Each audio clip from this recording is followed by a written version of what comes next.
안녕하세요. 오늘 구본원 목사님의 갈라디아서 말씀을 가지고 한번 이야기 나눠보려고 하는데요. 주제가 뭐냐면 우리의 영적 신분이 뭐랄까 율법의 종에서 은혜의 신부로 완전히 뒤바뀌는 정말 놀라운 여정에 대한 거예요. 자, 그럼 한번 제대로 파고 들어볼까요? 자, 시작부터 질문이 좀 세죠? 하나님 앞에서도 계산기를 두드리고 있지 않습니까? 생각해보면 우리도 모르게 그럴 때가 있는 것 같아요. 내가 이만큼 기도했으니까 이 정도는 들어주시겠지. 이번 주에 헌금을 이만큼 했으니까 뭐 이런 식으로요. 혹시 여러분도 하나님과의 관계에서 이런 영적인 계산기를 쓰고 있지는 않으신가요? 오늘 이야기는 바로 그 계산기, 이제 그만 내려놓자는 겁니다. 이런 계산을 하게 되는 근본적인 이유가 뭘까요? 바로 자격이라는 감옥 때문입니다. 우리는 평생 무언가를 증명하면서 살잖아요? 나 이럴 자격이 있어. 난 저럴 자격이 없어. 하면서요. 그 압박감이 어떻게 우리를 꽁꽁 묶어두는지 지금부터 한번 들여다보겠습니다. 정말 그렇죠. 어릴 땐 성적표로, 커서는 업무 실적으로. 세상은 끊임없이 우리한테 묻습니다. 너 자격 있어? 문제는 말이죠. 이런 생각이 스물스물 우리 신앙생활에까지 들어온다는 거예요. 그래서 하나님 앞에서도 자꾸 내 행위로, 내 노력으로 뭔가를 증명하려고 하는 거죠. 일종의 성과주의 신앙이 되어버리는 겁니다. 하지만 이 답답한 자격의 감옥에서 나갈 수 있는 길이 있습니다. 희망이 있다는 거죠. 복음이 우리에게 제시하는 세 가지 거대한 변화가 있거든요. 이건 그냥 작은 수정이 아니라 아예 판을 바꾸는 완전히 새로운 패러다임으로의 초대입니다. 자, 그 해결책이 뭔지 하나씩 한번 뜯어볼까요?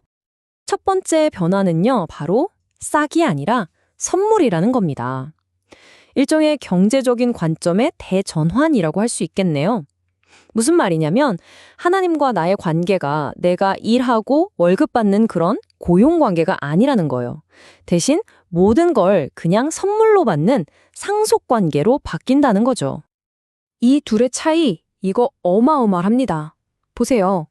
일꾼은 자기가 일한 만큼 삭슬 받는 게 당연한 권리예요. 그쵸? 일했으니 돈 주세요 하는 거죠. 하지만 아들은 어떻습니까? 아들은 아버지의 모든 것을 그냥 선물로, 은혜로 물려받습니다. 이게 바로 핵심 질문이에요. 우리의 구원이 내가 일해서 번 삭신가요? 아니면 그냥 거저받은 선물인가요? 이 변화를 정말 기가 막히게 보여주는 비유가 하나 있어요. 바로 억만장자에게 입양된 거지 이야기입니다. 율법 아래서 사는 건 매일매일 하루 벌어 하루 먹고 사는 거지와 같아요. 내 힘으로 생존을 증명해야 하죠. 그런데 은혜는 뭐냐? 어느 날 갑자기 억만장자가 나타나서 너 내 아들 해라 하면서 모든 걸 물려주는 것과 똑같다는 겁니다. 버는 인생에서 물려받는 인생으로 완전히 바뀌는 거죠. 대박이지 않나요? 자, 여기서 진짜 중요한 포인트가 나옵니다. 그 거지가 아들이 되려고 뭘 했나요? 집 청소를 열심히 했나요? 아니면 정원을 예쁘게 가꿨나요? 아니죠. 아무것도 한 게 없어요. 그저 내가 이제 아들이구나 하는 그 사실을 믿고 받아들이기만 하면 되는 거였습니다. 뭔가를 해야 얻는 게 아니라 믿음으로 얻는 것. 이게 바로 이 새로운 신분의 유일한 열쇠입니다. 자, 이제 두 번째 변화로 넘어가 볼까요?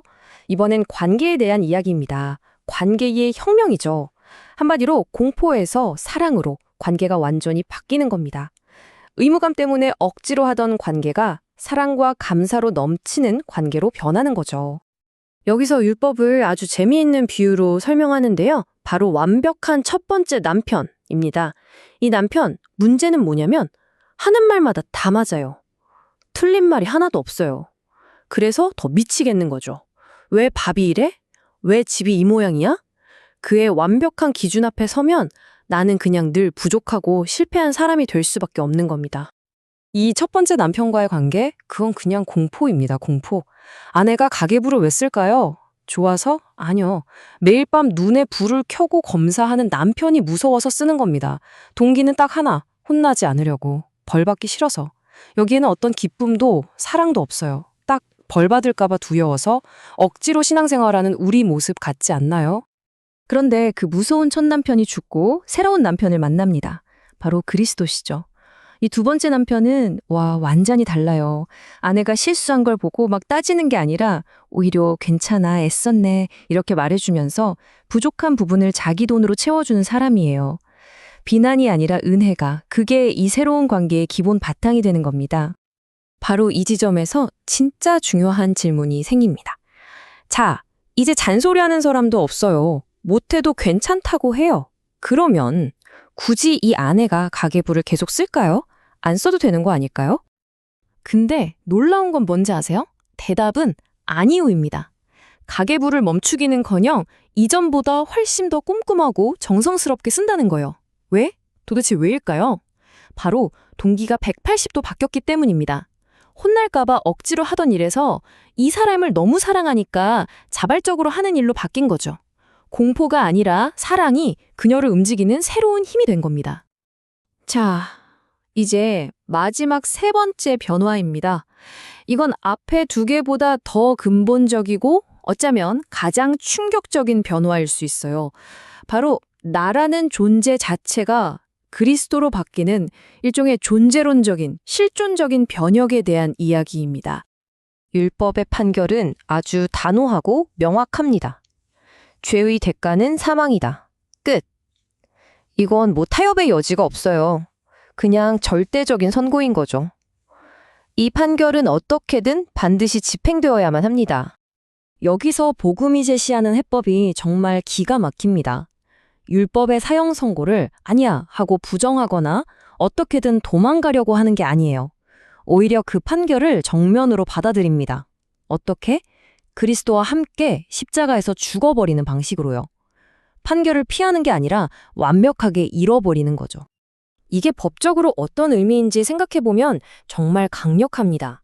예를 들어 빚이 선더미 같은 사람이 죽었어요. 그럼 채권자가 죽은 사람한테 가서 빚 갚아 할 수 있나요? 못하죠. 법적으로 채무관계는 죽음과 함께 끝납니다. 똑같습니다.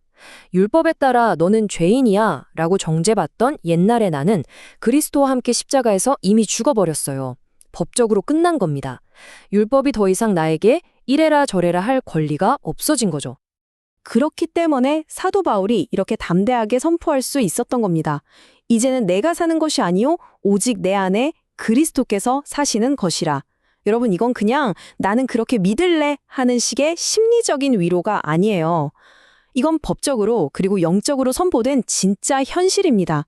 나의 진짜 정체성은 이제 옛날의 나가 아니라 내 안에 살아계신 그리스도 그 자체가 되는 겁니다. 자, 그럼 이 세 가지 엄청난 변화들, 이게 오늘을 사는 우리한테 대체 무슨 의미가 있을까요? 이제 그 영적인 계산기를 던져버리고 사는 삶은 과연 어떤 모습일까요? 이것만은 꼭 기억하세요. 여러분은 더 이상 하루치 싹쓸 받으려고 안절부절 못하는 품꾼이 아닙니다. 율법의 채찍 아래에서 벌벌 떠는 죄수도 아니에요. 여러분은 아무 자격 없이 모든 것을 상속받은 하나님의 자녀이고 그리스도의 넘치는 사랑을 받는 귀한 신부입니다. 이게 여러분의 새로운 정체성이에요. 그래서 이 모든 이야기의 가장 실제적인 적용점은 뭘까요? 바로 우리 마음속의 고백을 바꾸는 겁니다. 우리 행동의 엔진을 두려움에서 사랑으로 갈아 끼우는 거죠. 자, 이 두 고백의 차이가 느껴지시나요? 옛날 고백은 이거죠. 이거 해야 구원받는데.